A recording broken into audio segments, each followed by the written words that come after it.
programang ito ay rated SPG. Striktong patnubay at gabay ng magulang ang kailangan. Maaaring may masiselang tema, lengguwahe, karahasan, sexual, horror o droga na hindi angkop sa mga bata. Ikaw ang aking dala sa gabing madilim. Ikaw ang Tanggapin kaya ni Justin ang alok na trabaho ni Giselle? At babalik na din kaya si Annalyn ng Apex? Magandang araw at eto na nga tayo sa ating pinakaabangang tagpo sa abot kamay na pangarap. Welcome to my channel. Please don't forget to like, comment, and click the bell button para lagi kayong updated sa aking mga videos. Samantala, paglabas ni Robert ay siya namang pagdating ni Carlos at nasa lubong niya ito. Tinawag ni Carlos si RJ at tinanong kung saan siya pupunta. Sabi ni RJ na kukunin niya lang ang regalo sa kotse kasi magi-start na yung gift giving ng mga bata at pagkatapos ay aalis na rin ako. Sabi ni Carlos na hindi naman kita pinapaalis at naitanong niya kay RJ na kung nakita niya si Lynette. Sabi ni RJ nasa loob siya pero huwag kang mag-alala, isang beses lang kami nag-usap at tungkol kay Papayon. Inunahan na ni RJ ang sabihin kay Carlos para hindi na naman mag-i-issue ang pagkausap niya kay Lynette. Ipinagtaka naman ito ni Carlos kung bakit sinasabi ito sa kanya ni RJ. Kaya sabi ni Carlos kay RJ na, sandali, hindi naman kita pinag-iisipan ng masama. Sabi naman ni RJ na, ayaw ko lang kasi ng gulo at ayaw ko maapektuhan si Lynette. Kaya since nandito ka na, mauuna na rin ako. Pinigilan naman siya ni Carlos at sinabi na, sayang naman kung aalis ka. Nandito ang anak mo pati ang kapatid mo at sigurado ako na matutuwa si Sir Pepe na kapag nandito ka at nakikisaya ka. Basta wag ka nga alis at nagpaalam na ito na mauuna siya sa loob. Tumango naman si RJ na nakangiti, naiwan si RJ na napaisip at mukhang ibang Carlos ang kausap niya ngayon. Samantala, sa loob nagsimula na ang gift giving nila sa mga bata at masaya silang lahat na ipinagdiwang ang Pasko na magkakasama. Tuwan-tuwa si Annalyn at Justin dahil tupad nila ang ginagawa ng lolo nila tuwing Pasko kahit hindi nila ito kasama. Masaya din si Giselle dahil kahit hindi niya nagkaayos sila ng anak niya na si Justin ay hindi siya nito pinaalis. Ganon din si Carlos at RJ at masaya din si Lynette. Naging matagumpay ang ginawa nilang gift giving para sa mga bata at masaya silang lahat. Pagkatapos ng party ay nagpaalam na ang mga kaibigan ni Annalyn sa kanya at masayang-masaya ang mga ito. Nagpasalamat naman si Annalyn sa tulong ng mga kaibigan niya. Sabi ni Nurse Karen na wala yun Annalyn, basta ikaw wala kaming hindi gagawin para sa'yo. Biniro naman ni Nurse Ivan si Annalyn na bumalik na din siya sa Apex para magkakasama na ulit sila. Sabi ni Annalyn na sige pag-iisipan ko muna yan at natuwa ang mga kaibigan ni Annalyn. Umalis ng mga ito nang biglang lumapit kay Annalyn ang tatay Robert niya at sinabi na mismo yung mga kaibigan mo no? Sabi ni Annalyn na opo tay, lalo na po yung banding namin sa Apex dati. Habang nakangiti si Annalyn at nakatingin sa mga kaibigan niya. Ikinatuwa naman ito ng tatay Robert niya dahil nakikita niya kung gaano kasaya si Annalyn kapag magkasama sila ng mga kaibigan niya. Kaya naitanong sa kanya kay Annalyn kung gusto niyang bumalik ng Apex na ikinagulat naman ni Annalyn ang tanongin siya ng tatay Robert niya. Sabi ni Annalyn po, sabi ni Robert na bukas ang Apex para sa iyo kung sakaling gusto mong bumalik at mas magiging maganda kapag ikaw mismo ang mag-aalaga sa lolo Pepe mo. Napaisip naman si Annalyn kung sana madali lang bumalik ng Apex. Gustong-gusto sana ni Annalyn pero may isang problema lang siya at alam niya na kapag bumalik siya sa Apex ay hindi ito gugustuhin ni Zoe at Moira.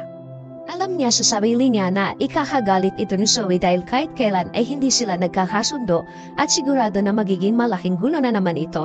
Sabi ni Annalyn sa tatay Robert niya na okay po tay, pag-iisipan ko po muna at gusto ko munang tanungin si nanay kung papayag siya. Sabi ni Robert na, okay anak, basta kapag napag-isipan mo na sabihin mo agad sa akin.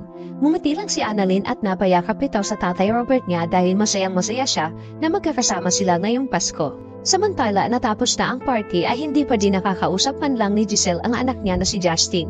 Nakatanaw lang si Giselle habang tinitingnan niya ito sa malayo dahil paalis na din ang mga ito. Gustong-gusto niya itong lapitan pero hindi pwede dahil sa sinabi sa kanya ni Justin na huwag niya itong lalapitan. Napaiyak na lang si Giselle sa isang sulok at umaasa na mapapatawad pa siya ng anak niya. Kinabukasan sa East Ridge Hospital ay hinahanap ni Doc Enrique si Carlos dahil may magandang balita siya.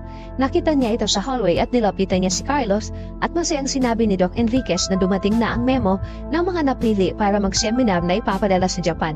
At ang mga neurosurgeon na na-recommend nila ay si Doc Lindol Javier at si Dr. Santos. Nakangiting sinasabi ito ni Doc Enriquez kay Carlos habang si Carlos naman ay hindi naging maganda ang mood ng sinabi ni Doc Enriquez dahil nalaman niya na isa si Annalyn sa mga napili. Sabi ni Doc Carlos na okay ako kay Doc Javier pero kay Doc Santos kailangan ko muna siyang kausapin kaya hindi ko muna pipirmahan yan. At agad naman nagpaalam si Carlos na ipinagtaka naman ito ni Doc Enriquez ang sinabi ni Carlos. Napaisip siya kung bakit hindi agad ito pinirmahan dahil kasama si Annalyn. Alam niya na isa si Annalyn sa magaling na batang doktor ng Eastridge. Bakit siya nagdadalawang isip na ipadala si Annalyn? Kaya naging palaisipan nito kay Doc Enriquez. Samantala, bago bumalik ng Amerika ang mag-amang Eric at Justin ay pinuntahan muna nila si Don Pepe sa Apex para magpaalam dito na babalik na sila ng Amerika. Sinabihan ni Justin ang lolo Pepe niya na magpagaling na siya at sana sa muli nilang pagkikita ay gising na ito. At pagkatapos nilang bisitahin si Don Pepe ay agad silang umalis.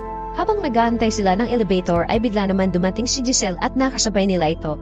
Pinati ni Giselle si Justin at nagtanong siya kung aalis na ba kayo? Tuloy na ba ang balik ninyo sa Amerika? Ayaw niyo muna bang dumito muna?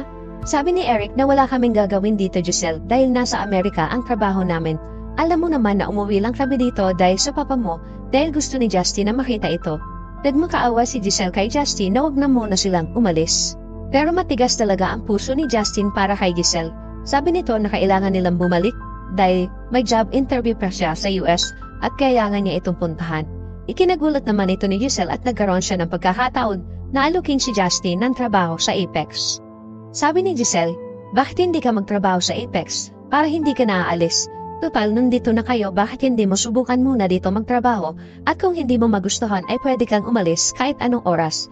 At matutuwa ang lolo mo kapag nagising siya at nalaman niya na nandito ka nagtatrabaho. Hindi makaimik si Justin at napatingin ito kay Eric habang si Giselle naman ay nag-aantay ng sagot ni Justin at nagmamakaawa ito na please say yes. Tumingin lang ito kay Giselle nang bigla naman bumukas ang elevator at sabay tinalikuran niya si Giselle kasunod si Eric. Naiwan si Giselle na umiiyak dahil kahit anong gawin niya ay tinatanggihan siya ni Justin. Sa loob ng elevator tahimik si Justin at napansin ito ni Eric. Sabi ni Eric na mukhang malalim ang iniisip mo. Bakit? Gusto mo bang tanggapin ang alok ni Giselle sa'yo? Gusto mo bang magtrabaho sa Apex? Sabi ni Justin kay Eric na total nandito naman tayo. Gusto ko lang subukan magtrabaho sa Apex. Hindi na muna ako babalik ng Amerika at gusto kong makilala ang pamilya Tanyag. Ikinagulat ito ni Eric at nasabi niya na sigurado ka. Gusto kong bigyan siya ng chance at kung hindi kami magkakasundo ay babalik ako ng Amerika. Walang nagawa si Eric sa naging desisyon ni Justin kaya agad niyang binalikan si Giselle at umiiyak ito nang makita niya. Sabi ni Justin na tinatanggap ko ang alok na trabaho sa Apex. Ikinatuwa ito ni Giselle ang sinabi ni Justin. Si Justin na ba magiging CEO ng Apex? Bakit ayaw ni Carlos mapasama si Annalyn mag-seminar sa Japan? Muli na bang babalik si Annalyn sa Apex? Yan ang ating pakaabangan dito lang sa Abot Kamay na Pangarap. Huwag bibitaw at huwag kalimutan mag-subscribe. Maraming salamat po and God bless.